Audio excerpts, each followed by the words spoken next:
রামায়ণে শত্রুর বংশধর হয়েও ভগবান যুগে যুগে শত্রুর বংশধরকে সঙ্গী করে নিয়ে যাচ্ছেন, সেই ভক্তের জীবনীটা একটু পরিবেশন করতে বললেন।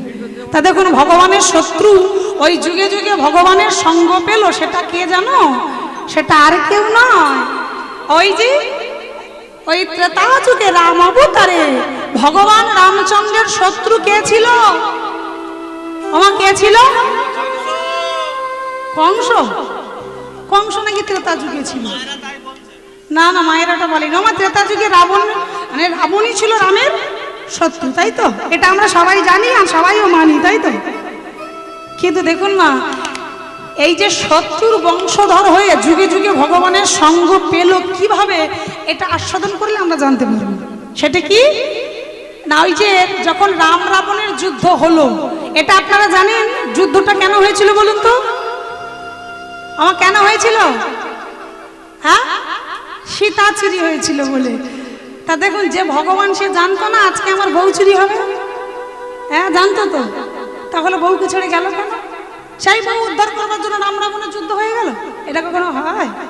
এটা তো আমরা সবাই বলি যে একটা মেয়ের জন্য রামায়ণ হয়ে গেল আর একটা মেয়ের জন্য মহাভারত হয়ে গেল। মেয়েরা বলি না, যেমন সীতার জন্য রামায়ণ হলো, দ্রৌপদীর জন্য মহাভারত হলো। কিন্তু এর পিছনের ঘটনাটা আমরা কেউ জানি না, পিছনে অন্য কারণ আছে। এই যে আমরা বলি রাম রাবণের যুদ্ধ হয়েছে, সীতা চুরি হলো বলে, আর এটাই যদি হতো, ভগবান যখন জানলেন যে সীতাই চুরি হবে, তাহলে সীতা যখন মায়া হরিণ দেখিয়ে বলল স্বামী ওই হরিণটা আমায় এনে দাও, তাহলে গেল কেন? কি মা, তাহলে তো নাও যেতে পারতেন, সীতাকে আঁকড়ে ধরে বসে থাকতে, কিন্তু তিনি সেটা করেননি। এর পিছনের কারণটা কি জানো?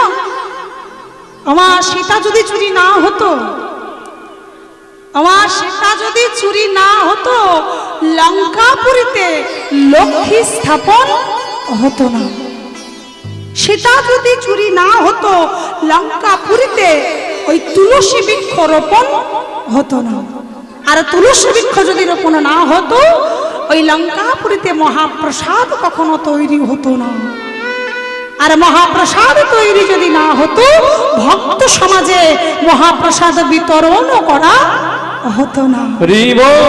আর সবার শেষে বললেন, যদি ভক্ত সমাজে মহাপ্রসাদ বিতরণ করা না হতো, তাহলে ওই রাক্ষস কুল অর্থাৎ লঙ্কাপুরী উদ্ধার হতো। অর্থাৎ রাবণের কুলকে ও রাক্ষস কুলকে ধ্বংস করবার জন্য, উদ্ধার করবার জন্য এই রাম রাবণের যুদ্ধ হলো। আমার ভুল করবার বলবেন না যে সীতা চুরি করবার জন্য যুদ্ধটা হয়েছে। এর কারণ, ভগবান যদি লঙ্কায় না যেত, তাহলে লঙ্কাও উদ্ধার হতো না। ঠিক এই যে রাম রাবণের যুদ্ধ, এই যুদ্ধে যখন রাবণের সঙ্গে রামচন্দ্রের যুদ্ধ চলছে, সেই যুদ্ধে এক এক করে রাবণের 1.25 লক্ষ নাতি এবং শত শত পুত্ররা যখন সবাই মারা গেল, পরের দিন যে যুদ্ধে যাবে এমন কোন বীর আর ওই লঙ্কায় ছিল না। এমনকি বিভীষণ লঙ্কেশ্বর রাবণকে ছেড়ে রামচন্দ্রের পক্ষে শরণাপন্ন হয়েছে। একজন আর লঙ্কাপুরীতে ছিল না, তাই তোর লঙ্কা শূন্য হয়ে গেছে। আর ওই বীর শূন্য লঙ্কায় লঙ্কেশ্বর রাবণ তিনি বিষণ্ণ বদনে বসে বসে চিন্তা করছে। আমার কি চিন্তা করছে না, কালকেই যে যুদ্ধ হবে সেই যুদ্ধে যাবে কে? এমন কোন বীর আর এই লঙ্কায় নেই। দেখুন, এই যে একটু আগে আপনাদের প্রশ্ন করলাম রাম রাবণের শত্রু না মিত্র, আপনারা একসঙ্গে বললেন শত্রু, কিন্তু পার্থিব জগতে তার উল্টো। ওই রাবণের মতো বড় ভক্ত বোধ হয় জগতে আর কেউ ছিল না গো। যখন সোনার লঙ্কা শূন্য হয়ে যাচ্ছে, একজন বীর নাই, অমনি লঙ্কেশ্বর রাবণ বিষণ্ণ বদনে বসে বসে কাঁদছে দয়াময়। এ জগতে সবাই শুধু আমার বাইরেরটা দেখলো, কেউ আমার ভিতরেরটা একবারও দেখলো না। সবাই আমার বাইরেরটা দেখে বিচার করলো, সবাই বললো আমি নাকি তোমার শত্রু। কিন্তু আর কেউ না জানুক, তুমি তো জানো প্রভু, আরে কেউ না জানুক, তুমি তো মানো আমি তোমায় কত ভালোবাসি। ওমা, এই যে কথাটা বলছে লঙ্কেশ্বর রাবণ, আর কেউ না জানুক, তুমি জানো আমি তোমায় কত ভালোবাসি, এই কথাটা মন্দাদরিও একদিন রাবণকে বলেছিল। স্বামী, তোমার 10,000 স্ত্রী, যার ঘরে 10,000 স্ত্রী থাকে সে কিনা আবার ভগবানের বউকে চুরি করে? কেন করেছিলে চুরি? আর ঠিক তখনই লঙ্কেশ্বর রাবণ মন্দাদরির সঙ্গে কথা বলতে বলতে ওই ভুলবশত মুখ ফসকে মন্দাদরির সামনে বলেছিল সীতা মা। আর এই সীতা মা বলায় মন্দাদরি তখন চমকে উঠেছিল। স্বামী, কি বললি? সীতা মা? যদি মা হবে তাহলে মাকে কি কেউ কখনো হরণ করে? তুমি কেন ভগবানের স্ত্রীকে হরণ করে আনলে? আর শুধু হরণ করে আনলে নয়, তাকে তুমি চেরির দ্বারা আঘাত করছো। কেন করছো? আমার সেদিনকে লঙ্কেশ্বর রাবণ কি বলেছিল জানো? সেদিনে লঙ্কেশ্বর রাবণ মন্দাদরিকে ডেকে বলেছিল, মন্দাদরি, এ কথা কেউ জানে না, আজ আমি তোমায় বলবো। নদীর ঘাটে যদি একটা নৌকা বাঁধা থাকে, ওমা, নদীতে যদি একটা নৌকা বাঁধা থাকে, আর যদি কোনো মানুষ একটা বড় তরোয়ারি হোক, কুঠার হোক নিয়ে গিয়ে যদি সেই ওই নদীর নৌকাতে গিয়ে আঘাত করে, যে নৌকার মালিক সে ছুটে যাবে না? কি মা যাবে না? কে তার নৌকায় আঘাত করছে সেটা দেখবার জন্য সে ছুটে আসতে বাধ্য হবে। আজ রাবণ মন্দাদরিকে বলছে, মন্দাদরি, সীতা মা হলো আমার ভগপরাপারের কাণ্ডারি। ওই তরুণীতে আমি যত আঘাত করব, ওই তরুণীর যে মালিক আছে তরুণী উদ্ধার করবার লাগি আমার সোনার লঙ্কা পুরীতে চলে আসবে। যে তরুণীর মালিক আছে, আমি ওই তরুণীতে যত আঘাত করব, যে তরুণীর মালিক আছে মানে নৌকার যে মালিক আছে, সে ছুটে আসবে আমার এই লঙ্কায়। তাই মন্দাদরি, শুধু শুধু কেঁদে চোখের জলগুলো নষ্ট করো না। যেদিন আমার দয়াল রাম, যেদিন আমার ভগবান রামচন্দ্র লঙ্কা পুরীতে আসবে, সেদিন যদি আমার রাজ্যে জল না থাকে, বলো বলো মন্দাদরি, বলো কি দিয়ে চলো ধোয়াইবে?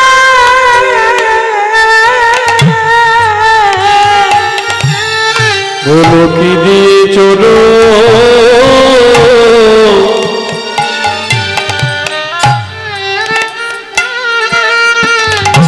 ধোয়াইবে? আমার রাজ্যে যদি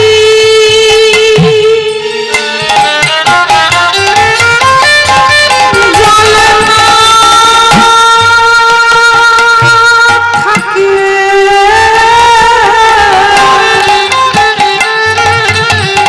বলো কি দিয়ে চলো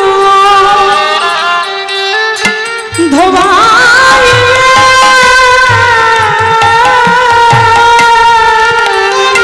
আমার রাজ্যে যদি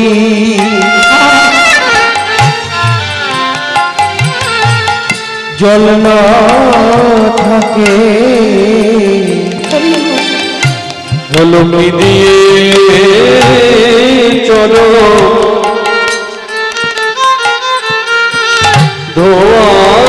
ধোয়াইবে?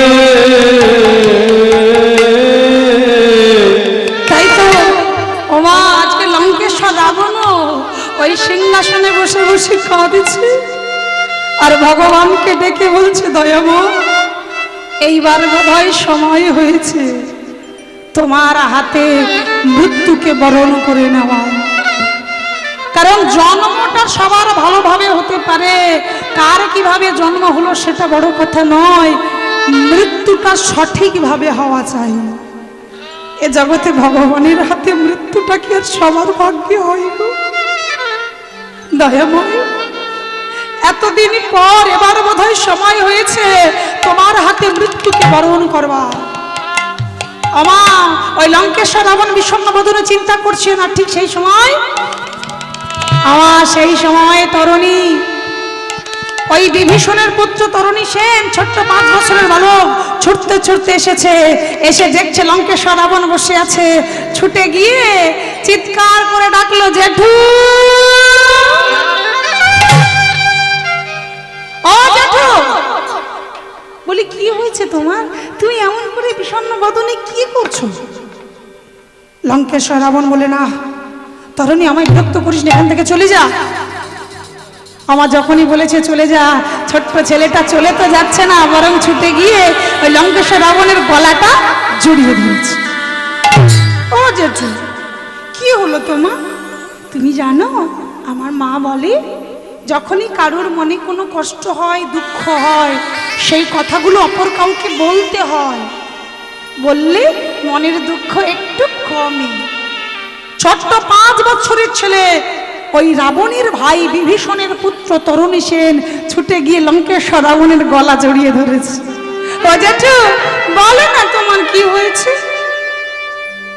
লঙ্কেশ্বর রাবণ বারবার যখন বিরক্ত করছে, অমনি ধমক দিয়ে বলল, তরুণী, আমি তোকে বলছি না তুই বারবার আমায় বিরক্ত করিস না, আমি এখন অনেক চিন্তায় আছি, যা এখান থেকে চলে যা। তরুণী বলছে, আচ্ছা কি চিন্তা সেটা তো আমায় বলো, আগে আমি শুনি। কি হয়েছে তোমার, বললো না জেঠু? ছেলেটা বারবার বিরক্ত করছে, তাই লঙ্কেশ্বর রাবণ ওই তরুণীকে কোলে বসিয়ে, গলাটা জড়িয়ে ধরে বলছে, তরুণী, আচ্ছা তুই যখন শুনছিস না, তবে বলতো বাবা, তুই কি জানিস আমাদের সঙ্গে ওই অযোধ্যার রাজা দশরথ পুত্র রামচন্দ্রের যুদ্ধ চলছে? হ্যাঁ, সে তো আমি জানি। আচ্ছা বাবা, তুই কি এটাও জানিস, যে রামচন্দ্রের সঙ্গে যুদ্ধে গিয়ে তোর কত বীর বীর দাদারা প্রাণ ত্যাগ করেছে? হ্যাঁ, এটাও জানি। দিয়ে চলে যান, সময় নিতে হবে।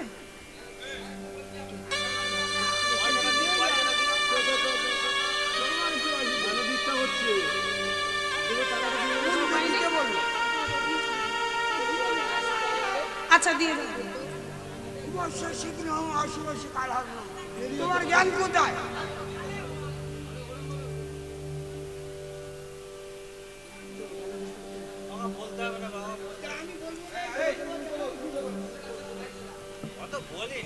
নিতাই গৌর কৃষ্ণ প্রেমানন্দ, হরি বল হরি বল।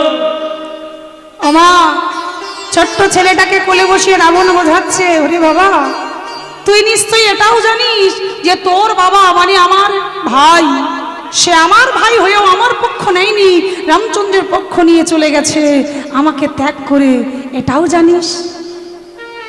ছোট্ট তরুণী বলছে, হ্যাঁ জানি তো। ওরে তরুণী, তুই জানিস বাবা, তুই যখন জন্মেছিলিস আমি তোকে কোলে তুলে নিয়ে বড় আদর করে ভালোবেসে আমি তোর নাম রেখেছিলাম তরুণী। তুই হলি আমার সেই তরুণী, যে তরুণী অন্তিম কালে ভব সিন্ধু পার করে দেবে। হরি বল। এই রাক্ষসপুরীতে আমি কাউকে কোলে নিইনি, আমি শুধু তোকে কোলে নিয়ে হৃদয়ে জড়িয়ে ধরে তোর আদর করে নাম রেখেছিলাম তরুণী। জানিস তো বাবা, বড় দুঃখ লাগে এই জায়গায়, তোর বাবা আমারই ভাই হয়ে সে আমার পক্ষ নেয়নি, সে রামচন্দ্রের পক্ষ নিয়ে যুদ্ধে গেছে। তাই আমি এখন বসে বসে চিন্তা করছি, এই লঙ্কা তো হয়ে গেছে বীর শূন্য, এমন কোন বীর আর লঙ্কায় নেই যে কালকে যুদ্ধে যাবে রামচন্দ্রের সঙ্গে যুদ্ধ করিতে। আর এই কথাটা যেই বলেছে যে লঙ্কা বীর শূন্য হয়েছে, এমন কোনো বীর নেই। ছোট্ট তরুণী জেঠুর কোলে ছিল, কোল থেকে একেবারে লাফ দিয়ে উঠেছে। ও জেঠু, কি বললে তুমি? কি বললে আরেকবার বলো। এমন কোনো বীর নেই মানে? তুমি কি আমার কথা ভুলে গেলে? কে বললো বীর নেই? তোমায় কে বলেছে? এই যে আমি, তোমার তরুণী যে আছি। তুমি শুধু একবার আমাকে অনুমতি করো, একবার অনুমতি দিয়ে দেখো। তুমি যদি অনুমতি দাও, আমি তোমায় কথা দিচ্ছি, আগামীকাল যুদ্ধে গিয়ে আমি নিজে ওই বনবাসী রামচন্দ্রকে দড়ি দিয়ে বেঁধে টানতে টানতে লঙ্কা আনব। আমার ছেলেটা ছোট হলে কি হবে? কথাটা কত বড় বললো দেখলেন? যেটু তুমি একবার অনুমতি দিয়ে রাখো, আমি তোমায় কথা দিচ্ছি, আমি ওই বনবাসী রামকে দড়ি দিয়ে বেঁধে তোমার কাছে আনব। লঙ্কেশ্বর রাবণ কথাটা শুনে তরুণীর মাথায় হাত বোলাচ্ছে। বাবা বাবা, ওরে বাবা, তুই যে কথাটা বললি তুই আমার হয়ে যুদ্ধে যাবি। আচ্ছা আচ্ছা বলতো তরুণী, তোর বাবা মানে আমার ভাই, সে আমার ভাই হয়ে আমার পক্ষ নেয়নি, সে আমার বিপক্ষে গিয়ে আমার শত্রুর পক্ষ নিয়ে আমার সঙ্গে যুদ্ধ করছে। তা তুই তো তারই ছেলে, তুই যে বলছিস যুদ্ধে যাবি, তাহলে যুদ্ধে যাওয়ার সময় আমায় একবার বলতো বাবা, তুই যুদ্ধ করবি কার পক্ষ নিয়ে? কি একজন সন্তানের কাছে পিতা ধর্মটাই সবার আগে। তোর বাবা গেছে শত্রুর পক্ষ নিয়ে যুদ্ধ করতে আমার সঙ্গে, আজ তুই যে যুদ্ধে যাবি বলছিস, তাহলে তুই কার পক্ষ নিবি? আমার কত সুন্দর প্রশ্ন, যে তোর বাবা আমার ভাই হয়ে আমার পক্ষ নেয়নি, শত্রুর পক্ষ নিয়েছে, কিন্তু তুই তারই ছেলে। তুই যে যুদ্ধে যাবি তুই কার পক্ষ নিবি? তুই কার হয়ে যুদ্ধ করবি? আর এই কথাটা শুনেই ছোট্ট ছেলে তরুণী কি বলছে জানো? ছোট্ট ছেলে তরুণী বলে উঠল, ও জেঠু, আমার পিতা তার ধর্ম পালন করেছে, তার যেটা ভালো মনে হয়েছে সেটাই করেছে, কিন্তু আমি আমার ধর্ম পালন করি। তার মানে বুঝতে পারছো না জেঠু? আমার পিতার যেটা ভালো মনে হয়েছে সেটাই করেছে, কিন্তু আমি যদি যুদ্ধে যাই রামচন্দ্রের পক্ষ নয়, আমি যাব আমার জেঠুমণি লঙ্কেশ্বর রাবণের হয়ে যুদ্ধ করতে। তুমি শুধু একবার আমায় অনুমতিটা দাও জেঠু। তুমি জানো না, আমি যদি চাই ওই রামকে টানতে টানতে তোমার কাছে আনতে পারি। তুমি জানো না আমার কত ক্ষমতা। ছোট্ট বালক বলে অবহেলা করো না জেঠু, শুধু অনুমতিটা একবার দিয়েই দেখো আমি কি পারি আর কি পারি না। লঙ্কেশ্বর রাবণ তরুণীকে কাছে ডেকে নিয়ে বদনে চুম্বন করে বলছে, ওরে বাবা, তোর বাবা আমার ভাই হয়ে সে আমার কষ্ট বুঝলো না, আর তুই আমার ভাইপো হয়ে আমার কষ্ট বুঝে আমার পাশে এসে দাঁড়াচ্ছিস, বড় ভালো লাগছে। কিন্তু তুই তো আর আমার ছেলে নয়, তুই হলি আমার ভাইয়ের ছেলে। তোকে যদি আমি এখন যুদ্ধে পাঠাই আর কাল যদি তোর ভালো মন্দ কিছু একটা হয়ে যায়, তোর মা কি আমায় ছেড়ে দেবে? তোর মা আমায় কোনোদিনও ক্ষমা করবে না বাবা। তাই অনুমতি আমি তোকে দিতে পারি না। তুই যদি তোর মায়ের থেকে মানে সরমার থেকে অনুমতি নিয়ে আসতে পারিস, তোর মা যদি তোকে নিজের হাতে সাজিয়ে দিতে পারি, তাহলে আমিও তোকে অনুমতি দেব। তোর মা যদি অনুমতি দেয় তবেই আমি তোকে অনুমতি দেব, তার আগে আমি অনুমতি দেওয়ার কেউ নই, কারণ তুই তো আর আমার ছেলে নস। তুই যদি আমার ছেলে হতিস, আমি আর একবারও ভাবতাম না তোকে যুদ্ধে পাঠিয়ে দিতাম। তাই তুই তোর মায়ের থেকে অনুমতি নিয়ে আয়, মায়ের থেকে সেজে আসলেই, তোর মা নিজের হাতে সাজিয়ে দিলেই আমি তোকে অনুমতি দিয়ে দেব। আমা যেই না এ কথা বলেছে ছোট্ট তরণী আর থাকতে পারলো না। ছোট্ট তরণী ছুটতে ছুটতে ওই মা সরমার কাছে যাচ্ছে, চিৎকার করতে করতে মা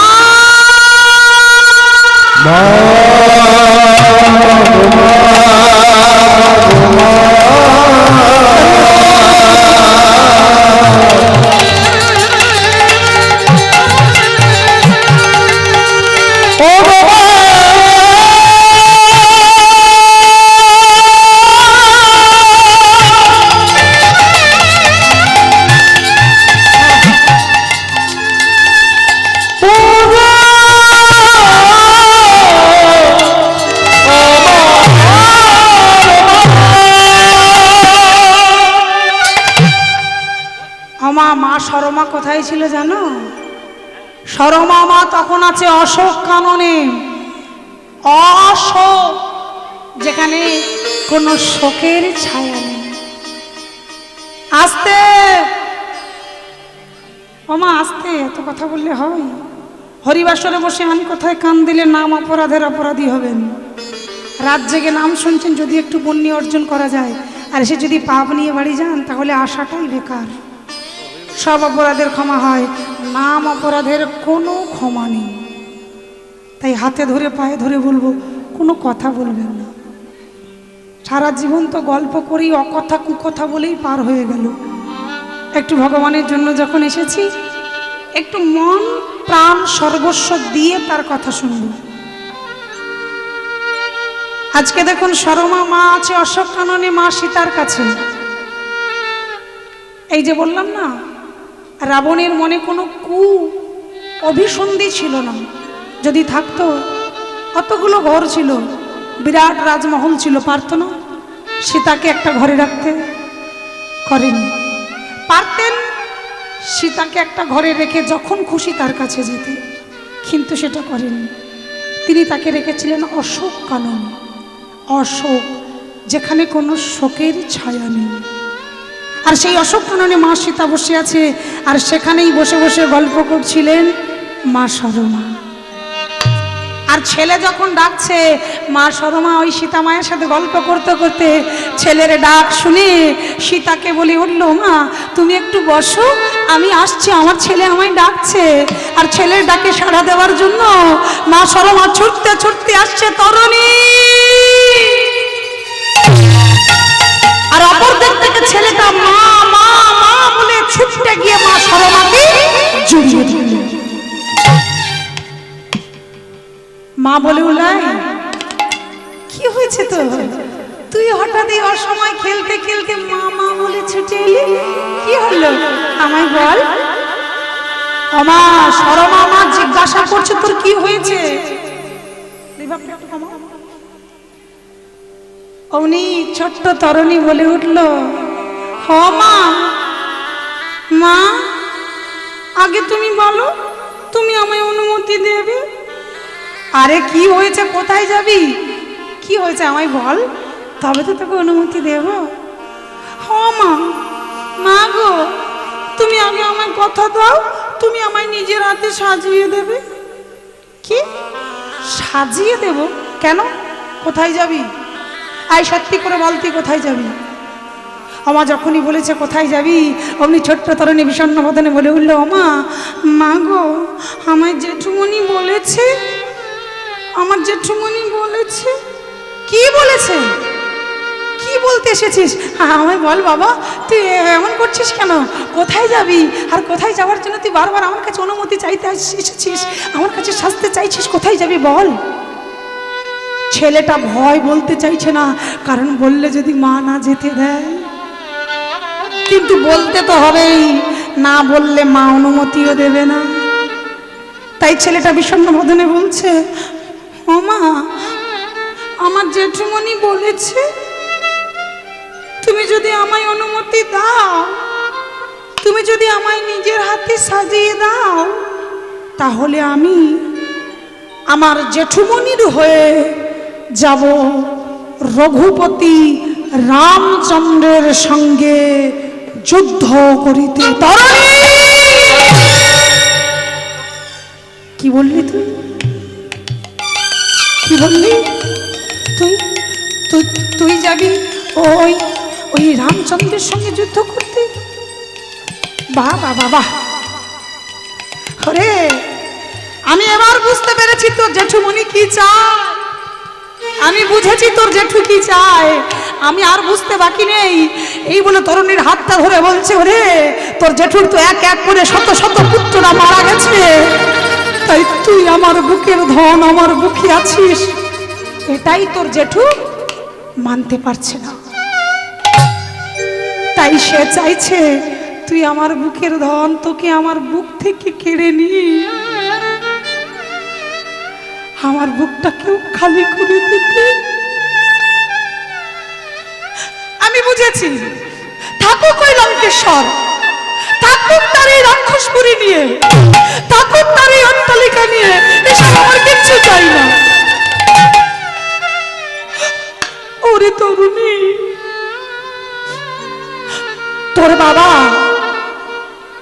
তোর বাবা আমায় ছেড়ে আমায় ত্যাগ করে চলে গেছে, কিন্তু তাতে আমি এতটুকু কষ্ট পাইনি। আমি তোকে বুকে আগলে রেখে বেঁচে আছি। আমি শুধু এটুকু ভেবেছি, তুই আমার কাছে থাকলে আমার আর কিচ্ছু চাই না। কিন্তু ওই দুষ্ট লঙ্কেশ্বর রাবণ এটাও চায় না। সে এখন চায় তোকে আমার মুখ থেকে কেড়ে নিতে। চাই না আমি, চাই না কোনো রাজৈশ্বর্য, চাই না রাজ সিংহাসন, চাই না রাজাট্টালিকা। আমি ভিখারি হয়ে তোর হাত ধরে পথে পথে ভিক্ষা করি খাবো। চল। মা সরমা তরণীর হাত ধরে টানতে টানতে যখনই চলে যাওয়ার জন্য ছেলেটাকে টেনে নিয়ে যাচ্ছে, অমনি তরণী মায়ের হাতটা ছাড়িয়ে নিল। মা,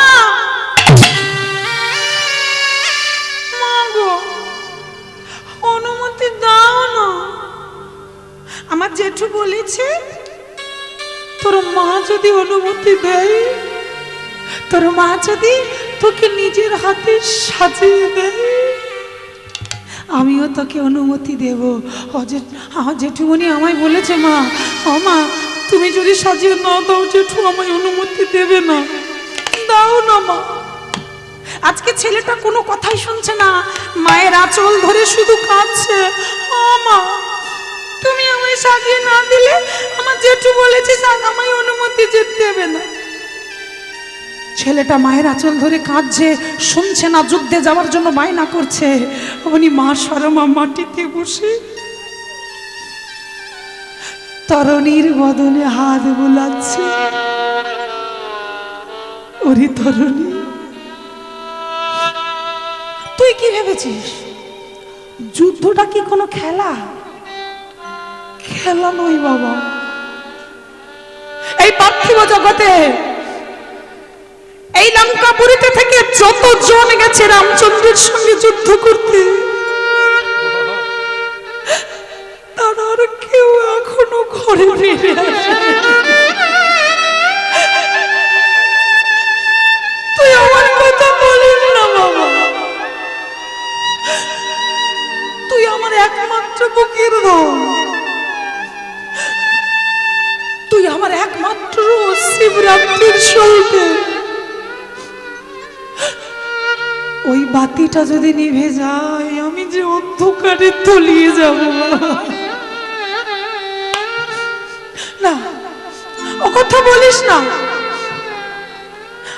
আমি তোর মা হয়ে বলছি বাবা, রামচন্দ্র যে সে শুধু বনবাসী রাম নয়, সে যে ভগবান পুরুষোত্তম স্বয়ং রামচন্দ্র। তার সঙ্গে যুদ্ধে গিয়ে আজও পর্যন্ত কেউ প্রাণে বাঁচেনি। তুই এতটুকু দুধের শিশু, তুই যদি যুদ্ধে যাস, তুই যে প্রাণে বাঁচবি না বাবা। তাই এ যুদ্ধে তোর যেতে হবে না। মা, যখনই মা ছেলেকে বোঝাচ্ছে তোর যেতে হবে না যুদ্ধে, তখনই ছেলেটা কি বলছে দেখুন। ওই 5 বছর বয়সী তার মধ্যে যে চৈতন্য হয়েছে, আমাদের এত বয়স হলো, এতদিনে আমাদের মাঝেও সেই চৈতন্যের জন্ম নেয়নি। সেই জ্ঞানের বাতি আজও আমাদের জ্বলেনি। ছেলেটা কি বলছে জানো? ছেলেটা বলছে, ওমা তুমি কি ভেবেছো আমি গিয়ে যুদ্ধে যদি যাই রামচন্দ্রের আমার হাতে আমার মৃত্যু হবে, তাই তো? কিন্তু সেটা কয়জনার ভাগ্যে আছে? তোমার কথাতে যদি বনবাসী রাম ভগবান হয়ে থাকে, ভগবানের হাতে মৃত্যুটা কি আর কম ভাগ্যের গুণ? এই জগৎ সংসারে শুনেছি জন্ম হোক যথা তথা কর্মী জাগায় মানবতা।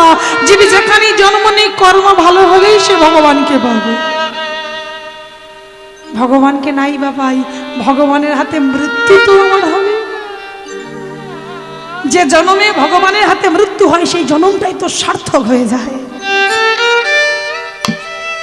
তাই এ জন্মে মা আর কিছু পাই আর না পাই, ভগবানের হাতে মৃত্যুটা আমায় পেতে দাও, তুমি আমায় বাধা দিও না। ছেলের মুখে এমন কথা শুনে এইবার মায়ের হঠাৎ মনে পড়ল, তাই তো আমার তরুণী তো ঠিকই বলেছে। জানি না কোন পাপের গুণে, কোন পাপ কর্ম করেছিল আমার তরুণী, তার জন্য তাকে এই রাক্ষস কুলে জন্ম নিতে হলো। আজ যদি আমার তরুণী ভগবানের হাতে মৃত্যু পায়, ভগবানের হাতে মৃত্যুবরণ করে, তাহলে আমার তরুণী রাক্ষস কুল হতে উদ্ধার পেয়ে যাবে।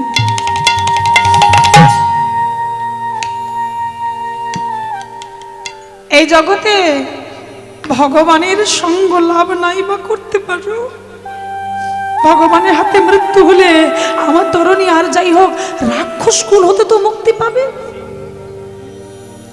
এটাই আমার কাছে বড় পাওয়া।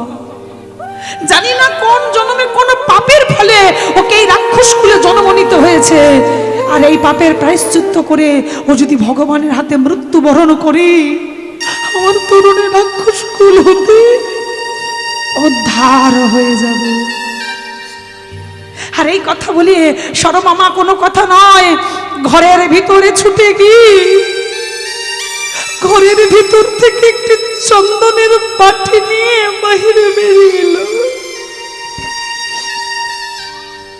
তরুণী দাঁড়িয়ে আছে, আর ঠিক সেই সময় সরমামা চন্দনের বাটিটা হাতে নিয়ে বাহিরে এসে বলছে, তরুণী আয় আয় আমার কাছে। তরুণী লক্ষ্য করে দেখছে মা তাকে দুটো হাত বাড়িয়ে ডাকছে। ছুটতে গিয়ে মাকে জড়িয়ে ধরলো। ও মা, মা তুমি তুমি আমায় অনুমতি দেবে? সরমা মা বলে, ওরে বাবা, শুধু অনুমতি নয়, আমি তোকে নিজের হাতে সাজিয়ে দেব। এই যে তুই আমায় বললি না, তোর জেঠু বলেছি আমি যদি তোকে নিজের হাতে সাজিয়ে দিই তবে সে তোকে অনুমতি দেবে। তাই আমি এই চন্দন এনেছি, আয় আমি তোকে নিজের হাতে সাজিয়ে দেব। এই বলে মা সরমা ছেলেকে কাছে টেনে নিয়ে ছেলেটি সর্বাঙ্গে লিখছে শুধুই রাম নাম। জয় রাম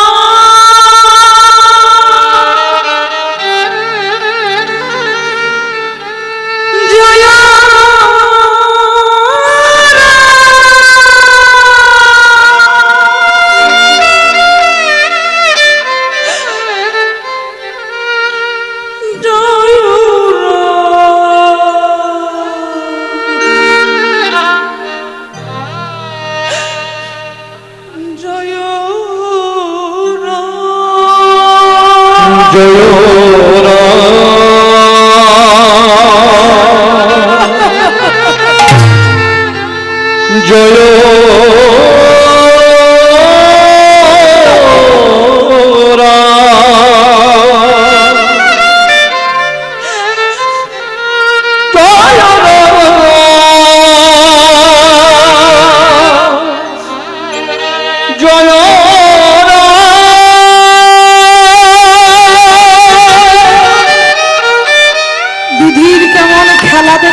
সর্বাঙ্গে লিখলো রাম নাম, কিন্তু মা ভুল করে ছেলেটার গলায় রাম নাম লিখতে ভুলে গেল।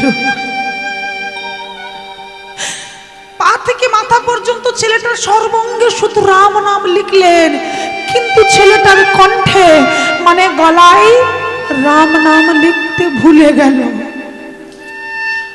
মাথায় বেঁধে দিল পাগড়ি, অঙ্গে দিয়ে দিল রাম নামের নামাবলী,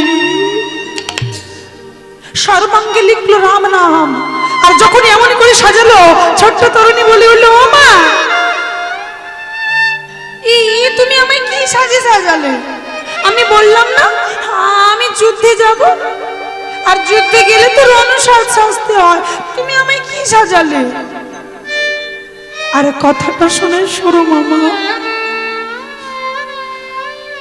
ছেলেটাকে কাছে টেনে এনে বুকে জড়িয়ে ধরে বলছে, ওরে তরুণী, আমি জানি যুদ্ধে গেলে রণসাজ সাজতে হয়, তবু তোকে এই সাজ কেন সাজালাম জানিস? কারণ তুই যার সঙ্গে যুদ্ধে যাবি, তুই যার সঙ্গে যুদ্ধ করতে যাচ্ছিস, সেই ভগবান রাম যে এই সাজটা বড় ভালোবাসে বাবা। আমি তোকে সাজালাম বৈষ্ণবের সাজে, আর এই বৈষ্ণব সাজ ভগবান রামচন্দ্র যে বড় ভালোবাসে বাবা। তাই তো তোকে আমি রণসাজে নয়, তোকে আমি বৈষ্ণবের সাজে সাজিয়ে দিলাম। আর যেই এ কথা বললাম না, তরুণী বললো, আচ্ছা বেশ, সাজিয়েছো, ভালো করেছো, তোমার যেটা মনে হয়েছে তুমি সেটাই করেছো, কিন্তু এবার তো আমি যুদ্ধে যাব, মা তাহলে এবার আমায় আশীর্বাদ দাও। আর আশীর্বাদ নেওয়ার জন্য সরমা মায়ের চরণে লুটিয়ে পড়ল, সরমা মায়ের চরণে লুটিয়ে পড়ল। সরমা মায়ের চরণে যখন লুটিয়ে পড়লো, সরমা ওই ছেলেকে আশীর্বাদ দিতে গিয়ে হাত ঠক ঠক করে কাঁপছে। আমার মা হয়ে ছেলেকে কি আশীর্বাদ দিচ্ছে দেখুন। আমাদের সন্তানেরা যখন কোনো কাজে যায়, কোনো শুভ কাজে যায়, আমরা বলি, যাও তুমি জয়ী হয়ে ফিরে এসো, তুমি দীর্ঘজীবী হও। মা হয়ে সন্তানকে দীর্ঘায়ু কামনা করে, অথচ সরমা কি চাইলে জানো? সরমা মা চিৎকার করে উঠল, ওরে তরুণী, আমি তোর মা হয়ে তোরে করিলাম আসি,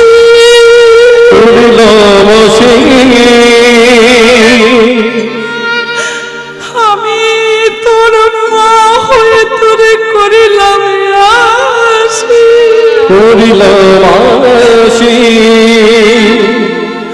তুই জানা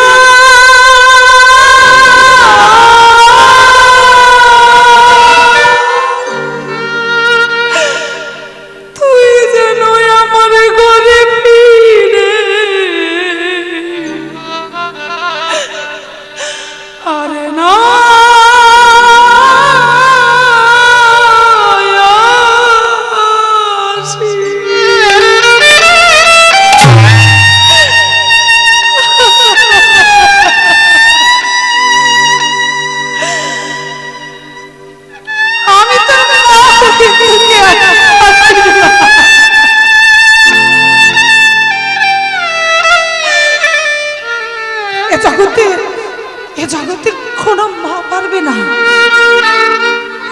এমন করে পাষাণের মতো নিজের ছেলের মৃত্যু চাইতে। তোর মা হয়ে আমি তোকে আশীর্বাদ দিলাম, তুই যেন আমার ঘরে ফিরি আর না আসি।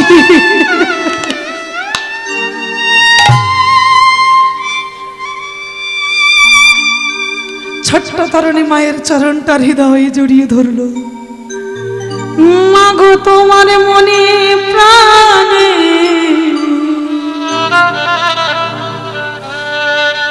কত ভালোবাসা,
কি আশা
ভাসিয়ে মেয়েটাকে। আমার আজ মেয়েটা বিশ্বজোড়া কান্নার করে ঝরে পড়ে ছেলেকে তো বিদায় দিল ঠিকই, কিন্তু ছেলেটা সোজা চলে গেল জেঠুমণি লঙ্কেশ্বর রাবণের কাছে। জেঠু, ও জেঠু, এই দেখো আমি সেজে এসেছি। লঙ্কেশ্বর রাবণ বিষণ্ণ বদনে বসেছিলেন। তিনি জানতেন যে আমি পাঠিয়েছি সরমার কাছে। সরমা কোনোদিনও নিজের ছেলেকে বিদায় দেবে না, কোনোদিনও অনুমতি দেবে না, কোনোদিনও নিজের হাতে সাজিয়ে দেবে না। তাই তিনি চিন্তা করছে কাকে যুদ্ধে পাঠাবো। আর ঠিক সেই সময় তরণী ছুটে এসে বলছে, ও জেঠু, এই দেখো আমি সেজে এসেছি। আর এটা দেখেই লঙ্কেশ্বর রাবণ সিংহাসন থেকে উঠে দাঁড়ালো। দাঁড়িয়ে এক পা করে নিচে নেমে ওই তরুণীর দিকে এক দৃষ্টে তাকিয়ে আছে। কে কে তুই? কি নাম তো? তোকে তো আমি ঠিক চিনতে পারছি না। তরুণী বলি, ও জেঠু, আরে আমি গো, আমি তোমার তরুণী। কি বললি তুই? তুই আমার তরুণী? কিন্তু কিন্তু তুই এ কি সেজেছিস? যে লঙ্কায় রাম নাম নেওয়া যায় না, সেই লঙ্কায় সারা অঙ্গে রাম নাম লেখা। লঙ্কাধিপতি লঙ্কেশ্বর রাবণ এটা দেখে হতবাক হয়ে তাকিয়ে বলছে, তুই এ কি সেজেছিস? কে সাজিয়েছে তোকে? কে সাজিয়েছে তুই? তার নামটা আমার একবার বল। আমা যখনই বলেছে কে সাজিয়েছে নাম বল, তরুণী বলছে, ও জেঠু, তুমি তো আমায় বললে তোর মা যদি সাজিয়ে দেয়, তোর মা যদি অনুমতি দেয় তবে আমি অনুমতি দেব। তা মাই তো আমায় সাজিয়েছে। আর যেই বলেছে আমার মা সাজিয়েছে, ছুটে গিয়ে লঙ্কেশ্বর রাবণ গিয়ে তরুণীর হাতটা ধরেছে। আর হাতটা ধরে ছেলেটার মাথায় হাত বোলাতে বোলাতে বলছে, কি বললি বাবা তুই? তোর মা মানে মানে আমাদের সরমা তোকে সাজিয়েছে? হ্যাঁ, তুমি তো বললে আমার মাকে সাজিয়ে দিতে হবে, তাই মাই তো সাজিয়েছে। বাবা বাবা, জানিস তরুণী, আজ এই কথাটা তোর কাছে বলছি, আমি কারোর সামনে বলি না, তোর কাছে বলছি। এটা বলতে আমার কোনো লজ্জা নেই, কোনো ভয় নেই। এটা এতদিন আমি গোপনে রেখেছিলাম, আজ তোর কাছে বলছি। জানিস তো বাবা, আমি জানতাম না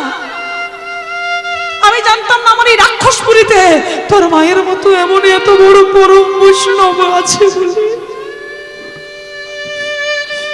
আমি জানতাম না, তাই আজ যখন জানতে পারলাম, আজ খুব ইচ্ছে হচ্ছে একটা কাজ করবার, কিন্তু করতে পারছি না। কেন জানিস? তোর মা তো আমার সম্পর্কে ভাতৃবধূ, আমি তো তোর মায়ের ভাসুর ঠাকুর। আর ভাসুর হইতো বৌমাকে ছোঁয়া যায় না। আমার আগেকার দিনে এই নিয়মটা ছিল, ভাসুর থাকলে ভাসুরের ছাওয়াটাও পর্যন্ত ডিঙানো যেত না। লঙ্কেশ্বর রাবণ বলছে, তোর মা সম্পর্কে আমার ভাতৃবধূ, সম্পর্কে আমার ভাইয়ের বউ, আমি তোর মায়ের ভাষ্য। আজ তোর কাছে বলতে কোনো দ্বিধাবোধ নেই, কোনো লজ্জা নয় বাবা। একটা কথা আমি না বলে থাকতে পারছি না। আমি যদি তোর মায়ের সম্পর্কে ভাসুর ঠাকুর না হতাম, তোর মা যদি আমার ভাদ্র বউ না হতো, আমি কি করতাম জানিস? দূর থেকে নয়, তোর মা এমন এত বড় পরম বৈষ্ণবী জানার পর আমার বড় ইচ্ছে হচ্ছে আমি ছুটে গিয়ে তোর মায়ের চরণটা আমার হৃদয়ের মাঝে জড়িয়ে নেব। খুব ইচ্ছে হচ্ছে তোর মায়ের চরণ ধরে তোর মাকে একটু প্রণাম করি, কারণ আমি জানতাম না এত বড় বৈষ্ণবী এই রাক্ষসপুরীতে আছে। ছোট্ট তরুণী বলছে, ও জেঠু, আমার মা তো আমায় আশীর্বাদ দিয়ে দিয়েছে, তাহলে তুমি এবার আমায় আশীর্বাদ করো। তোমার আশীর্বাদ নিয়ে আমি যাব ওই বনবাসী রামচন্দ্রের সঙ্গে যুদ্ধ করতে। আমার আশীর্বাদ দাও, আমার যেই বলেছে আশীর্বাদ দাও, আশীর্বাদ দেওয়ার জন্য ছোট্ট তরুণী ওই লঙ্কেশ্বর রাবণের চরণ দুটো হৃদয়ে জড়িয়ে ধরেছে। ও জেঠু, আমি তোমায় প্রণাম করছি, আমার মাথায় হাত রাখো, রেখে আমায় আশীর্বাদ করো। আর যেই না চরণ তলে লুটিয়ে পড়েছে, লঙ্কেশ্বর রাবণ আশীর্বাদটা দিতে গিয়ে তার সর্ব অঙ্গটা এবার কাঁপতে শুরু করলো। কেন? লঙ্কেশ্বর রাবণ বলছে, ওরে তরুণী, আমার এক এক করে শত শত পুত্ররা মারা গেছে, কারোর জন্য আমার হৃদয়টা এতটুকু কাঁদেনি বাবা। আজ কেন জানি না তোর জন্য আমার ভেতরটা তোলপাড় করছে, আমার হৃদয়ে আগুন জ্বলছে, কেন জানি না আমার খুব কষ্ট হচ্ছে বাবা। আমি তোকে আশীর্বাদ দিতে পারছি না, আমার যে বড় কষ্ট হচ্ছে বাবা। আমার এতগুলো সন্তান মারা গেছে, ১৬ লক্ষ নাতি মারা গেছে, কারোর জন্য আমার হৃদয় এমন তোলপাড় করেনি। কিন্তু আজ কেন জানি না তোকে আশীর্বাদ দিতে গিয়ে আমার হৃদয় ঘরে যে বড় আগুন জ্বলছে রে বাবা। আমি তোকে আশীর্বাদ দিতে পারছি না। তরুণী বলছে, ও জেঠু, কেন দিতে পারবে না? হাতটা নিজে থেকে ধরে নিয়ে মাথায় বসিয়ে বলছে, এই হাত দিলাম, তোমার হাতটা রাখলাম, এবার তুমি আমায় আশীর্বাদ করো। আর যেই বলেছে আশীর্বাদ করো, মা বলল, তুই যেন আমার ঘরে ফিরে না আসিস। আর লঙ্কেশ্বর রাবণ জেঠুমনি হয়ে ভাইপোকে কি আশীর্বাদ দিচ্ছে দেখুন। হরে তরুণী, আমি তোরে জেঠু হয়ে তোরে করিলাম আসি, করিলাম আসি, তোরে জেঠু হয়ে তোরে করিলাম আসি, করিলাম আসি, তুই যেন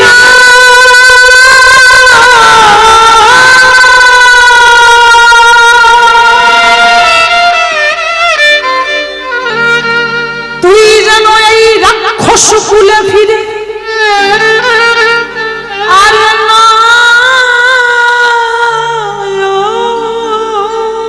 জেঠু গো,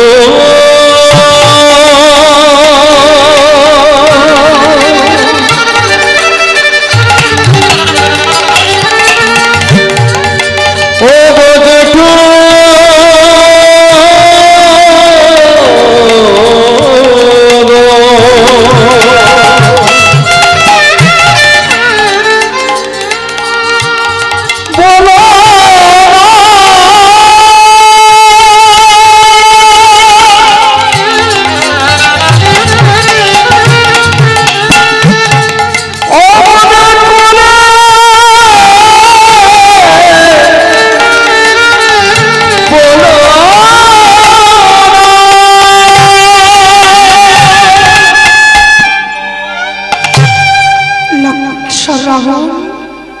ছেলেটাকে আশীর্বাদ দিয়ে দিল।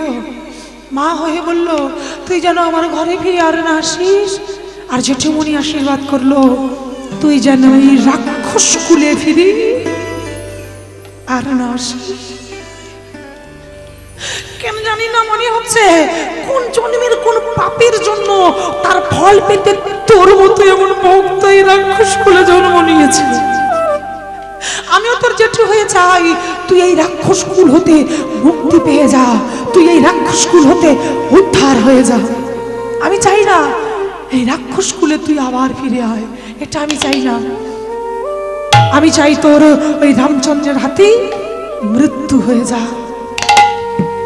জেঠুমনি আশীর্বাদ দিল, আর আশীর্বাদ নিয়ে ছোট্ট তরুণী রথের উপর চড়ে বসলো। সম্মুখে রথের সম্মুখে লাগালো রাম নামের একটা ধ্বজা। আমার যাচ্ছে রামচন্দ্রের সঙ্গে যুদ্ধ করতে, সারা অঙ্গে লেখা রাম নাম।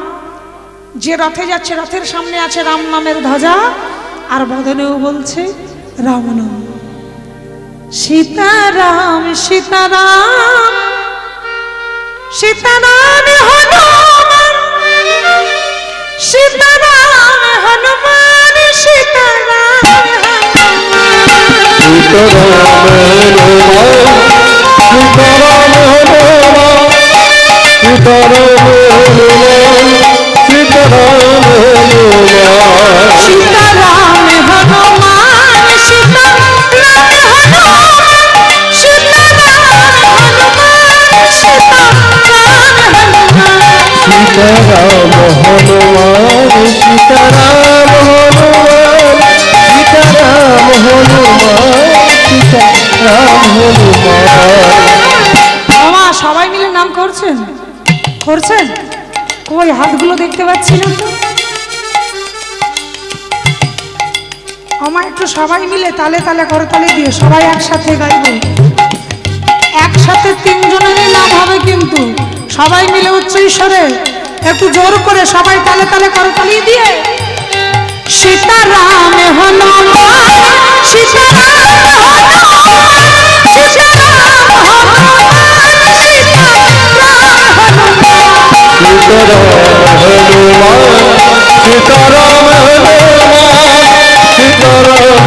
সীতারাম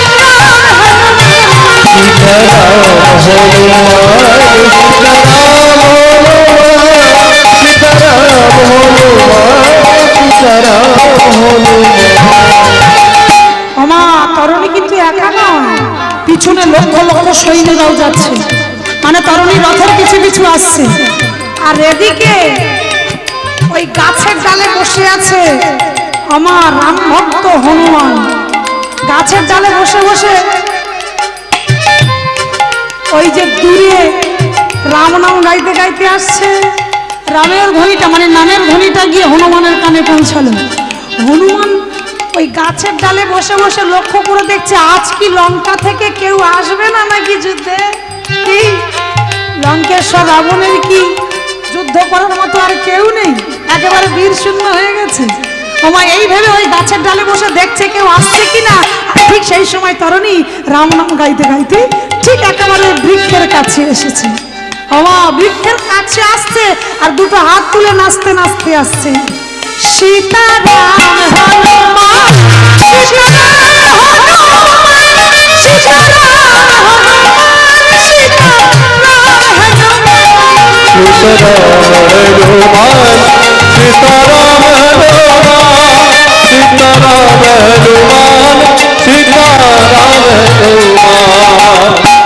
আমার রাম নাম গাইতে গাইতে যেই গাছের নিচে এসেছে অমনি গাছের ডাল থেকে রাম ভক্ত হনুমান ডাক দিল এই যে ও বলো এই যে এদিকে এদিকে এদিকে আমি এখানে আমার যেই বলেছে আমি এখানে তরুণী সেন ওই যে রথে ছিল সেই রথের উপর থেকে গাছের দিকে তাকিয়ে দেখছে হনুমান বসে আছে অমনি বলে বলে আরে তুমি সেই না হনু বলছে তুমি আমাকে চেনো হ্যাঁ চিনবো না আবার তুমি তো সেই রাম ভক্ত হনু না হনু বলছে তুমি তুমি আমাকে চেনো ভালো বাহ বাবা বাহ কত সুন্দর করে তুমি আমার প্রভুর নাম গাইছো গো বাহ বাবা বাহ এতে বোঝাই যাচ্ছে তুমি আমার প্রভুর বড় ভক্ত কত সুন্দর সারা গায়ে আমার প্রভুর নাম লিখেছো রাম নামের ধ্বজা নিয়ে বলি যাচ্ছ কোথায় আমার যেই বলেছে তুমি যাচ্ছ কোথায় অমনি তরুণী বলে এই যে তুমি কি ভেবেছো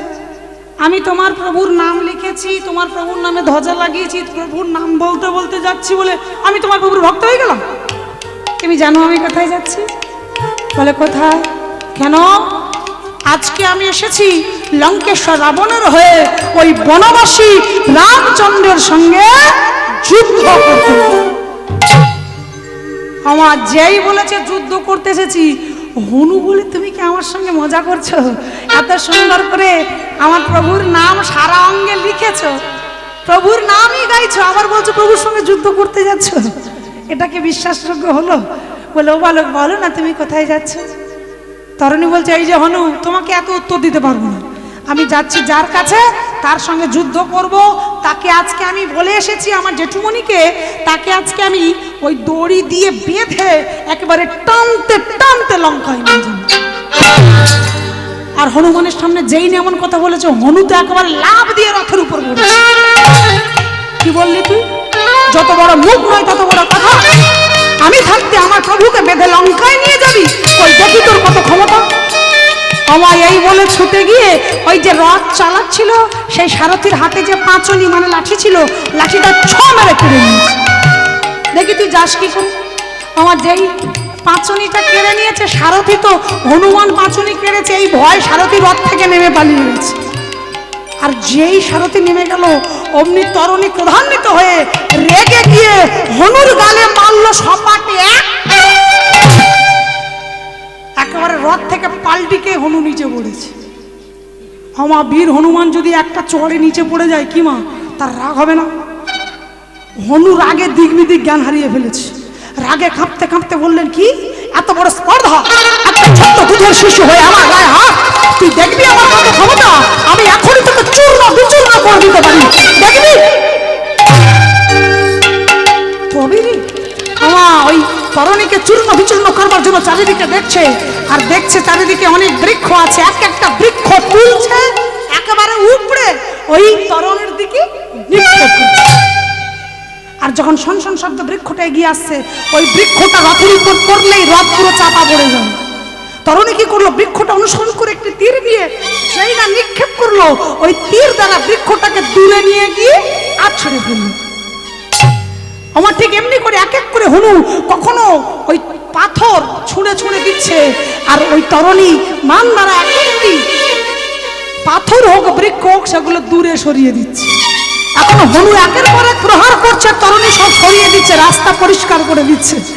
আর এটা দেখে হনু আরো রেগে যাচ্ছে, আরো নিক্ষেপ করছে।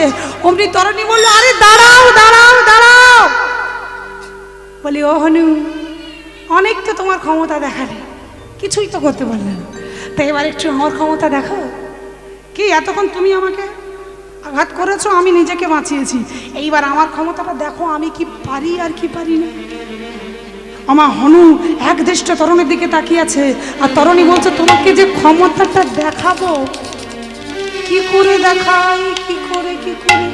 আমার চারিদিক দেখতে দেখতে হঠাৎ লক্ষ্য পড়লো সরজ নদীর তীরে ভগবান রামচন্দ্রের লক্ষ লক্ষ বানর সেনা বসে আছে।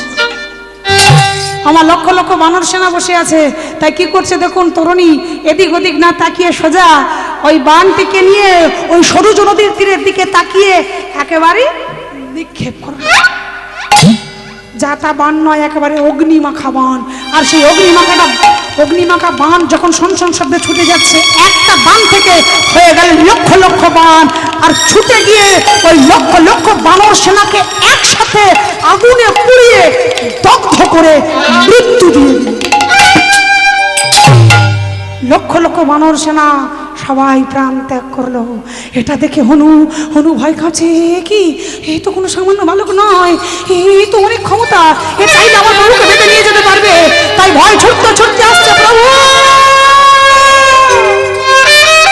প্রভু।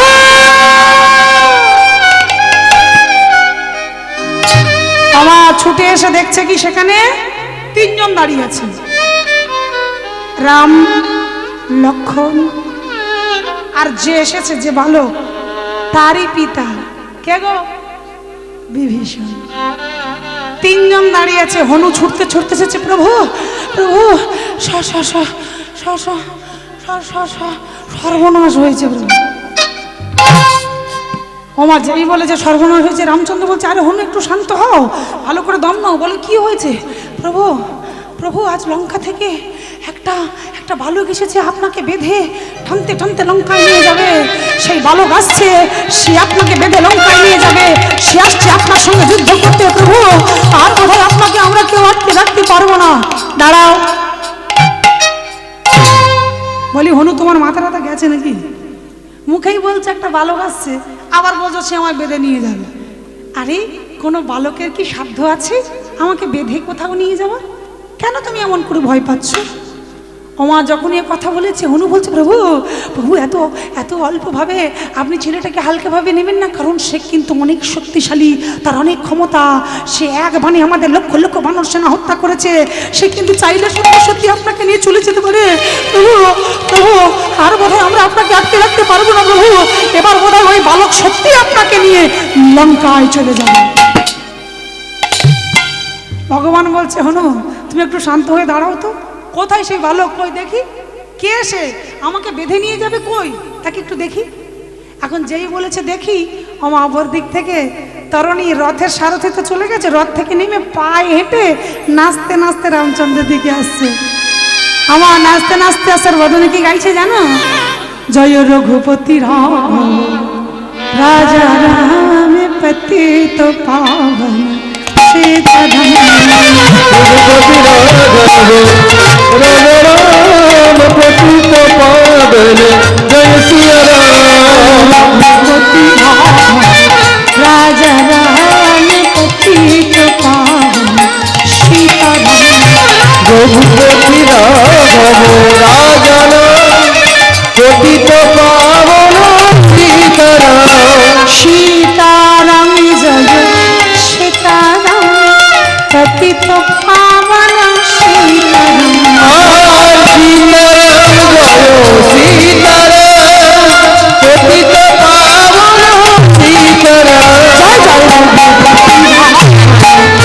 রাজা রাম পতিত পাবন সীতারাম। রঘুপতি রাঘব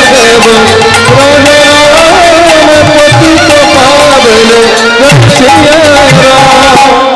আমা যেই না রাম নাম গাইতে গাইতে আসছে, হনু বলছে প্রভু ওই ওই ওই ওই ওই যে বালকটা আসছে, ওই আপনাকে বেঁধে লঙ্কায় নিয়ে যাবে।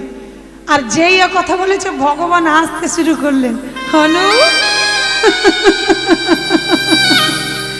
একটা ছোট্ট দুধের শিশু, ছোট্ট 5 বছরের একটা বালক আমায় বেঁধে লঙ্কায় নিয়ে যাবে, আর তোমার মতো একজন বীর হয়ে এই কথাটা তোমার মুখে মানায়? হনু বলছে প্রভু হাসবেন না, হাসবেন না, কারণ আমি আপনার মতো ওকে ছোট বালক ভেবেছিলাম। ও বালক নয়, দেখতে ছোট কিন্তু ওর অনেক ক্ষমতা। আচ্ছা তাহলে ও আসুক দেখি কেমন ওর ক্ষমতা। আমার যেই না তরুণী একটা একটা করে সম্মুখে এসে দাঁড়ালো, অপর দিকে 4 জনে হলো। আমার 3 জন ছিল, হনু আসার পর 4 জন হলো, 4 জন দাঁড়িয়ে আছে। এবার রামচন্দ্র যখনই দেখছে বালকটি এদিকে আসছে, পাশে দাঁড়িয়েছিল বিভীষণ, সঙ্গে সঙ্গে জিজ্ঞাসা করলো, মিতে অমিতে একটু একটু দেখে বলো তো ওই ওই বালকটাকে কি তুমি চেনো? ওই যে বালকটি আসছে। আমার বিভীষণ এতক্ষণ খেয়াল করেনি রামচন্দ্রের কথায়, যেই না তরুণীর দিকে তাকালো সঙ্গে সঙ্গে বদনটা ফিরিয়ে নিল। রামচন্দ্র চমকে উঠল, কি হলো মিতে, মুখটা ফিরিয়ে নিলে কেন? আমি তোমায় কি একটু প্রশ্ন করলাম তো, বলি ওকে কি তুমি চেনো? আমা কোনো বাবা ছেলেকে দেখলে চিনতে পারবেন এটা হতে পারে? এটা তো আর কেউ নয়, ও যে তারই সন্তান। বদনটা ফিরিয়ে মনে মনে চিন্তা করছে, বাবা বাবা দাদা তোমার রাক্ষস কুলে কি আর কেউ ছিল? আর কি কাউকে পেলে না? শেষে তুমি আমার দুধের বালকটাকে যুদ্ধে পাঠিয়ে দিলে। বাবা বাবা, কিন্তু আমি যদি এখন বলে দিই ও আমার ছেলে, তাহলে তো প্রভু ওকে হত্যা করবে না, তাহলে তো আমার তরুণী রাক্ষস কুল হতে মুক্তি পাবে না। একবার যখন রাক্ষস কুল থেকে বেরিয়ে এসেছে, আমি চাই ও যেন আর ফিরে না যা। তাই আমাকে কিছু একটা করতে হবে যাতে আমার তরুণী ভগবান রামচন্দ্রের হাতে মৃত্যু বরণ করে নি। বাবা হয়ে কত বড় ত্যাগ দেখুন। মুখটা ফিরিয়ে বিষণ্ণ বদনে চিন্তা করছে, যে কোনো প্রকারে রামচন্দ্রের হাতে যেন আমার ছেলে মৃত্যু হয় সেটা আমায় দেখতে হবে। তাই মুখ ফিরিয়ে চিন্তা করছে। রামচন্দ্র ঘুরে বলছে, ও মিতে কি ভাবছো? বলি ওকে কি তুমি চেনো? বিভীষণ বদনটা ফিরিয়ে বলছে, প্রভু না। সত্যি বললো তো? আমার বিভীষণ আমার মনে মনে ভাবছে ভগবানের সামনে মিথ্যে বলবো।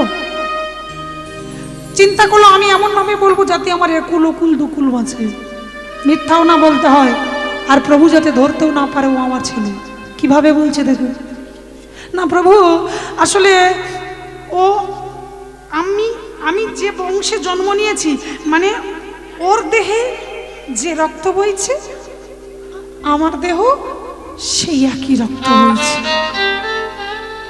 কি তোমার দেহে যে রক্ত ওর দেহ সে একই রক্ত, তার মানে ও কি তোমার ছেলে? না না প্রভু, এটা তো ভাববেন না। আরে ওর দেহে একই রক্ত, কারণ ও যে বংশে জন্ম নিয়েছে রাক্ষস কুলে, আমিও তো সেই রাক্ষস কুলে, তাই ওর দেহের রক্ত আর আমার রক্ত একই। যে বিশ্ব স্রষ্টা জগতের মালিক আমার ভগবান, সে কি জানে না? সে কি জানে না বিভীষণ তরুণীর কে আর তরুণী বিভীষণের কে? ভগবান বিধি বিধু হাসছে আর মনে মনে ভাবছে বাহ মিতে বাহ, দেখি তুমি কতক্ষণ তোমার সম্পর্কটা লুকিয়ে রাখো, আমিও দেখবো তুমি কতক্ষণ চেপে রাখতে পারো, কতক্ষণ তুমি না বলে থাকতে পারো। আমা রামচন্দ্র আর একটিও প্রশ্ন করছে না, পাশ থেকে বিভীষণ বলছে দেখুন মিতে, সবসময় একটা জিনিস মনে রাখবেন, শত্রুর কখনো শেষ রাখতে নেই, সে হোক বালক আর হোক কোনো বয়োজ্যেষ্ঠ, সে যেই হোক, শত্রুর কোনোদিনও শেষ রাখতে নেই। আপনার হাতে সুযোগ যখন এসেছে, ওকে আপনি ছাড়বেন না, এখনই এই মুহূর্তে আপনি ওকে হত্যা করুন। রামচন্দ্র বলছে মিতি এটা কি সম্ভব? ওই বালকটা আসছে, ও এখন আমাকে আঘাতই করলো না, আমি ওকে মেরে দেব? এটা কি হয়? ও কেন আসছে, কি বলতে চাইছে, আগে ওর কথাগুলো শুনি, তারপর না হয় চিন্তা করে দেখব। বিভীষণ বলছে না না পিতে, অত শুনবার দরকার নেই, ভাববার দরকার নেই, ওকে আপনি মেরে দিন, ওর বেঁচে থাকার কোনো অধিকার নেই। ভগবান বলছে হ্যাঁ একটু শান্ত হও না, দেখি না ও কি করতে চাইছে। আমার চারজন অপেক্ষা করছে, অপর দিক থেকে হনু দেখছে ওই ছোট্ট বালক তরুণী একটা একটা করে রাম নাম গাইতে গাইতে রামচন্দ্রের ঠিক কিছুটা দূর এগিয়ে গিয়ে দাঁড়িয়েছে, মানে একেবারে মুখোমুখি কিছুটা দূরে গিয়ে দাঁড়িয়েছে। দেখুন বাবা না হয় ছেলেকে চিনতে পেরে মুখ ফিরিয়ে নিয়েছে, একবার ভাবুন তো ছেলেটার কথা, কতদিন পর বাবাকে দেখতে পেয়েছে। অন্যান্য ছেলেরা হলে কি করতো, ছুটে গিয়ে বাবা বলে জড়িয়ে ধরতো, কিন্তু তরুণী সেটা করলো না। তরুণী দূর থেকে দেখলো যে তার বাবা তাকে দেখে মুখটা ফিরিয়ে রেখেছে, সে বুঝতে পারলো যে তার বাবা তার পরিচয় দিতে চায় না। তাই ছেলেটাও ঠিক করে নিল, তুমি বাবা হয়ে যখন আমার পরিচয় দিতে চাইছো না, আমিও তোমার পরিচয় দেব না। রামচন্দ্র বলছে এই যে ও বলো কি নাম তোমার, তুমি এখানে কেন এসেছো? আমার যেই বলেছে কেন এসেছো, ছোট্ট তরুণী বাবাকে দেখে একটু তার চোখের কোনায় জল এসেছিল, জলটাকে আড়াল করে বলছে আচ্ছা আচ্ছা তুমি তুমি সেই না, তুমি তো সেই বনবাসী রাম, আমি তো তোমার সঙ্গেই দেখা করতে এসেছি। রামচন্দ্র বলছে তুমি আমার কাছে এসেছো কেন? কেন দাঁড়াও, কথা পরে, আগে কাজ করি। আমার এই বলে যখনই ওই তীরটা হাতে নিচ্ছে, পাশ থেকে বিভীষণ মনে মনে চিন্তা করলো তাহলে কি প্রভুর উপর আক্রমণ করবে। নিতে নিতে ওই বালক কিন্তু হাতে তীর তুলে নিচ্ছে, তার মানে ও কিন্তু আপনাকে এখনই আঘাত করবে, ও কিন্তু আপনাকে হত্যা করে ফেলতে পারে, আপনি দেরি করবেন না, ওকে মেরে দিন, ওকে মারুন, নিতে ওকে মারুন। রামচন্দ্র বলছে আহ নিতে দাঁড়াও না, দেখি না ও কি করে। আমার রামচন্দ্র অপেক্ষা করছে, আর ঠিক সেই সময় তরুণী একটি বাণ নিয়ে ওই রামচন্দ্রকে লক্ষ্য করে নিক্ষেপ করল। আর যেই না নিক্ষেপ করলো, মা বাণটা শন শন শন শন শন শন শব্দে ঘুরতে ঘুরতে ঘুরতে ঘুরতে এসে একেবারে রামচন্দ্রের চরণে গিয়ে প্রণাম করলো। আর যেই প্রণাম করলো রামচন্দ্র চমকে উঠল, ও মিতে এই দেখো দেখো, তুমি বলেছিলে ও আমার শত্রু, দেখো এসেই মাত্র কত সুন্দর আগে আমায় প্রণাম করলো, দেখি তো ও আর কি করে। তরুণী আরো একটি বাণ নিয়ে শূন্যে আকাশ পথে অর্থাৎ গগন মাঝে নিক্ষেপ করলেন। আর যেই না আকাশ পথে নিক্ষেপ করলো, ওই গগন মাঝে বাণটি শূন্য মার্গে ঘুরতে লাগলো, আর শূন্য মার্গে ঘুরতে ঘুরতে ঘুরতে ঘুরতে একটা মালার আকার ধারণ করে পড়বে তা পড়ুক একেবারে রামচন্দ্রেরই গলায় গিয়ে পড়েছে। অমিত এই দেখো আমাকে কত সুন্দর করে মালাও পরিয়ে দিল, এরপরও তুমি বলবো আমার শত্রু? না না, ও আর যাই হোক ও আমার শত্রু হতে পারে না। ওমা পাশ থেকে হনু বলছে, না প্রভু না, ও আপনার শত্রু ঠিকই, ও কিন্তু এসেছে আপনাকে বেঁধে লঙ্কায় নিয়ে যাবে। পাশ থেকে লক্ষণ বলে, দাদা তুমি সরে যাও, আমি থাকতে তুমি কেন যাবে, আগে আমি ওর সঙ্গে যুদ্ধ করব, তুমি সরে আসো।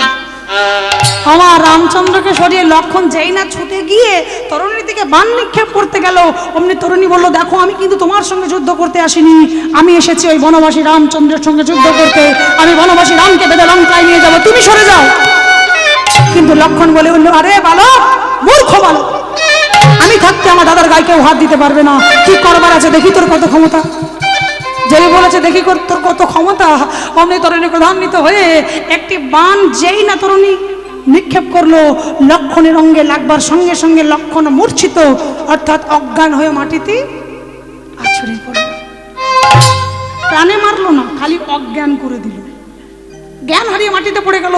হনু বলে উঠলো, প্রভু দেখেছে না, আমি বলেছিলাম ওই বালক কোনো সামান্য নয়, ওকে বালক ভেবে আপনি ভুল করবেন না। হ্যাঁ আমি এখন কি করব? বিভীষণ বলছে, হনু তুমি এক কাজ করো, লক্ষণকে নিয়ে তুমি এখনই চলে যাও। হনু লক্ষণকে কাঁধে নিয়ে সৈন্য মার্গে উড়ে চলে গেল। কেবল ওখানে দাঁড়িয়ে রইল কজন? দুজন, মানে ওই রামচন্দ্র আর বিভীষণ, দুজন দাঁড়িয়ে আছে। ভাইকে যখন অজ্ঞান করে দিয়েছে তীর দিয়ে, তখনই পাশ থেকে বিভীষণ বলছে, মিতে এখনো তুমি ওকে বিশ্বাস করবে? আমি প্রথমে বলেছি শত্রু কখনো শেষ যাচ্ছে না, ওকে হত্যা করুন, ওকে মারুন। আর যেই বলেছে মারুন, রামচন্দ্র একটি বাণ নিয়ে যেই না তরুণের দিকে নিক্ষেপ করলো, বাণটি সনসন শব্দে ছুটে এলো ঠিকই, কিন্তু আঘাত করলো না, বরং উল্টে আবার ফিরে গেল। কেন জানো? কারণ তরুণীর সর্বঙ্গে লেখা রাম নাম, সারা গায়ে লেখা রাম নাম। তাই বাণটি সনসন শব্দে ছুটে এলো, কিন্তু সর্বঙ্গে রাম নাম দেখেই ফিরে গেল। একটা কথা জেনে রাখবেন না, এই রাম রাবণের যুদ্ধে যারা রামচন্দ্রের পক্ষ নিয়ে রাবণের সঙ্গে যুদ্ধ করেছিল, তাদের সবাইকেই কিন্তু নরকে যেতে হয়েছিল। আর যারা রাবণের পক্ষ নিয়ে রামচন্দ্রের সঙ্গে যুদ্ধ করেছিল, তাদের সবাইকে স্বর্গে যেতে হয়েছিল, সবাই স্বর্গে চলে গিয়েছিল। এবার অনেকে বলবে, ধর্ম পক্ষ নিয়ে কেন তারা নরকে গেল? কি ভগবানের পক্ষ নিয়েছে মানে তাহলে নরকে যাবে কেন? আমার তার কারণ কি জানো? আমার রাবণের পক্ষে যারা ছিল, তারা সদা সর্বক্ষণ তো মুখে বলতো, রামকে ধর, রামকে বাঁধ, রামকে মার। তারা বদনে সারা দিন খালি রাম রাম রাম রাম বলতো। তাই রাম নামের গুণে তারা স্বর্গে চলে গেল। আর রামচন্দ্রের পক্ষে যারা ছিল, তারা তো শুধু বলতো, রাবণকে ধরে আন, রাবণকে মার, রাবণকে হত্যা কর, রাবণকে বন্দী কর। বদনে যে রাবণের নাম করতো, তাই তো তারা নরকে চলে গেল। রাম নামের গুণে আজকে বাণ এসে ফিরেও চলে গেল। এইবার রামচন্দ্র বলে উঠল, অমিতে তুমি যে বারবার বলছো ওকে মারতে, আমি কি দিয়ে মারবো? আমি তো যেটা দিয়ে মারতে যাচ্ছি ওর অঙ্গি তো লাগছে না, এবার তুমি আমাকে বলো ওকে আমি কি দিয়ে মারবো? মুখে বলা যায় যে ওকে মারুন মারুন, কিন্তু আর সত্যি সত্যি কি বাণ হাতে তুলে দেওয়া যায় মা? ভগবান কত বড় পরীক্ষা নিচ্ছে দেখুন। অমিতে আমি যে বাণ দিয়ে মারতে যাই না কেন, ওই বালকের মৃত্যু হচ্ছে না।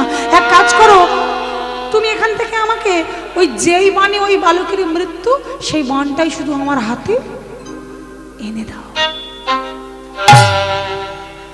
আর যখন এ কথা বলেছে, উনি বিভীষণ অবনত হয়ে কাঁদছে। বাবিতে বাহ,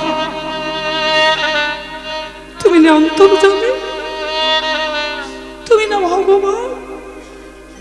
ভগবান হয়ে তুমি জানো না তরুণী আমার কি আর আমি তরুণীর কি? তুমি ভগবান হয়ে আমার পরীক্ষা নিচ্ছ তো? বেশ, দেখি তুমি আমার কত পরীক্ষা নিতে পারো। আমিও বলবো না তরুণী আমার কে। তুমি ভান চাইছো তো আমি এখনই তোমার হাতে তুলে দেব। ওই তীরের গুচ্ছর ভিতর থেকে ঠিক যেই মানে তরুণের মৃত্যু হবে সেই তীরটা হাতে তুলে নিয়ে আস্তে আস্তে রামচন্দ্রের হাতে দিয়ে দিল। মিতে এই না, এইবার নিক্ষেপ করলে ওই বালকের মৃত্যু নিশ্চিত। রামচন্দ্র অবাক হয়ে গেল, কারণ তার হাতে যাতা বান নয়, ঠিক যেই বানে ওই বালকের মৃত্যু হবে সেই বানটাই দিয়েছে। কোন বান? যাতা কোনো বান নয়। ওই বালক যে সেজে আছে বৈষ্ণবের সাজে, তাই ওকে যাতা বানে মারলে ওর মৃত্যু নেই, ওকে মারতে গেলে চাই বৈষ্ণবে বান। আর সেই বৈষ্ণব বানটাই বিভীষণ রামচন্দ্রের হাতে তুলে দিল। দেখি তুমি কতক্ষণ আমার পরীক্ষা নিতে পারো প্রভু। আজ আমি প্রমাণ করব ভক্ত বড় না ভগবান বড়। আর যখনই বৈষ্ণব বানটা হাতে তুলে দিল, ভগবান রামচন্দ্র মনে মনে বলে উঠলেন, ওগো তোমার মতে জগতে বোধ হয় আর কেউ করতে পারবে না। আজ প্রমাণ করে দিলে ভগবানের থেকে ভক্ত সদা সর্বক্ষণ বড়। তাই তো আমি নিজ মুখে বলেছি, আমার হতে আমার নাম বড়, আর নাম হতে আমার ভক্তরাই হলো বড়। দুজনে কথা বলছে, ঠিক সেই সময় তরুণী একটি বান যাই না নিক্ষেপ করলো। হঠাৎ দিনের বেলায় অন্ধকার হয়ে গেল। চারিদিক এমন ভাবে অন্ধকার হলো, কেউ কাউকে দেখতে পাচ্ছে না। চারিদিক ধোঁয়ায় ধোঁয়ায় অন্ধকার হয়ে গেছে। ঠিক সেই সময় বিভীষণ পাশ থেকে বলে উঠল, মিতে মিতে, ও কিন্তু ছলনা শুরু করে দিয়েছে। ওইবার আমাদের চোখে ধুলো দিয়ে আমার চোখ ফাঁকি দিয়ে তোমাকে বেঁধে লঙ্কায় নিয়ে চলে যাবে। মিতে আর দেরি করো না, ওকে মারো। আর দেরি করো না, দেরি করলে ও আপনাকে বেঁধে নিয়ে চলে যাবে, মারো। আর বারবার কানের কাছে মারুন মারুন বারবার বলছে। তো ভগবান বিস্মিত হয়ে গিয়ে কি করবে বুঝতে না পেরে ওই বৈষ্ণব বানটি অজানা পথে নিক্ষেপ করে দিল। অন্ধকারে কাউকে দেখতে পাচ্ছে না, অজানা পথে বৈষ্ণব বানটি যেই না নিক্ষেপ করলেন, বৈষ্ণব বানটি সনসন সনসন শব্দে ছুটে গিয়ে সর্বাঙ্গে রাম নাম লেখা, কিন্তু এক জায়গায় লেখা নেই। সেটা কোথায়? এই যে বলেছিলাম একটু আগে, মা সারা গায়ে রাম নাম লিখেছিল, কিন্তু মামা ভুল করে গলায় লিখতে ভুলে গেছে। তাই তো ওই বৈষ্ণব বান শন শন শন শন শব্দে ছুটে এসে একেবারে তরুণীর দেহ থেকে মস্তকটাকে আলাদা করে দিল। এতক্ষণ ছেলেটা তার বাবার সামনে থাকা সত্ত্বেও বাবাকে ডাকেনি, কিন্তু অন্তিমকালে নিদান সময় যখন ছেলেটার দেহ থেকে মস্তকটা আলাদা হয়ে যাচ্ছে, ছেলেটা থাকতে না পেরে চিৎকার করে উঠল, পিতা পিতা গো,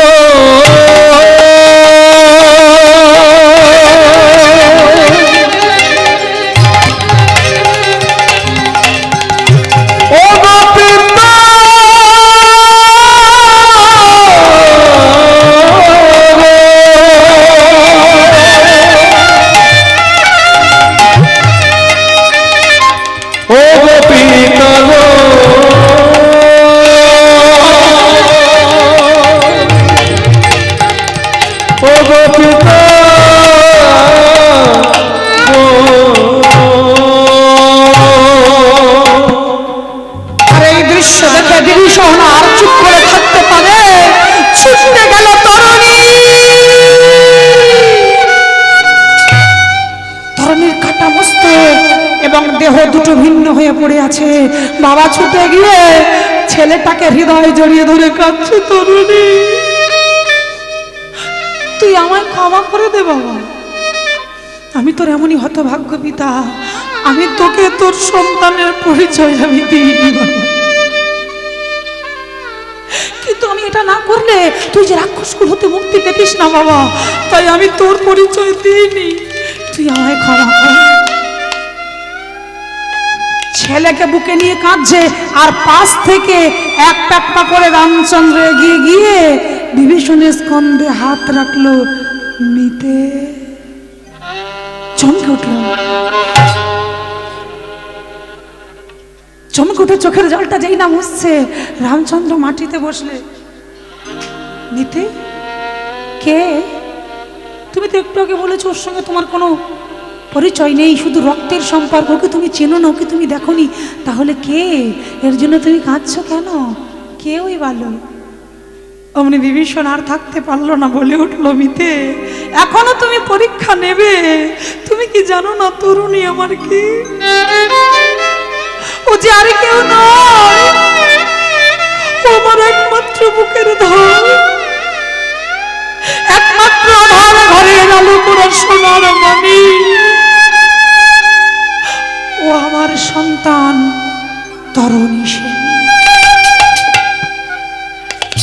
এই যে কথা বলতে ঠিক সেই সময় বলে উঠলো রামচন্দ্র, মিতে যে তোমার সন্তান সে তো আমার সন্তান, তাহলে কেন তুমি পরিচয় দাওনি? বিভীষণ বলছে, মিতে যদি পরিচয় দিতাম তাহলে তুমি কখনো ওকে মারতে না, আর আমার তরুণী যে রাক্ষস কুল হতে মুক্তি পেত না। তাই আমি পিতা হয়ে স্বার্থপরের মতো সন্তানকে মুক্তি দেওয়ার লাগে আমি মিথ্যার আশ্রয় নিয়েছি। দুজনে কথা বলছে, আর ঠিক সেই সময় অদূরে পড়ে থাকা তরুণীর মস্তকটা, ওই দেহ নেই কাটা মস্তক, কি বলে উঠলো জানো?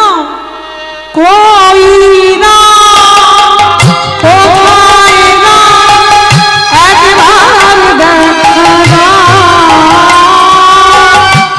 কোথায় না, কই না, একবার দেখা দাও।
ভগবান রামচন্দ্র ছুটে গিয়ে কাটা মস্তকটা বুকে তুলে নিল, আর বুকে তুলে নিয়ে বলে উঠলো, মিতে তোমার সন্তান দেখো দেহ নেই, তবু আমার নাম করছে।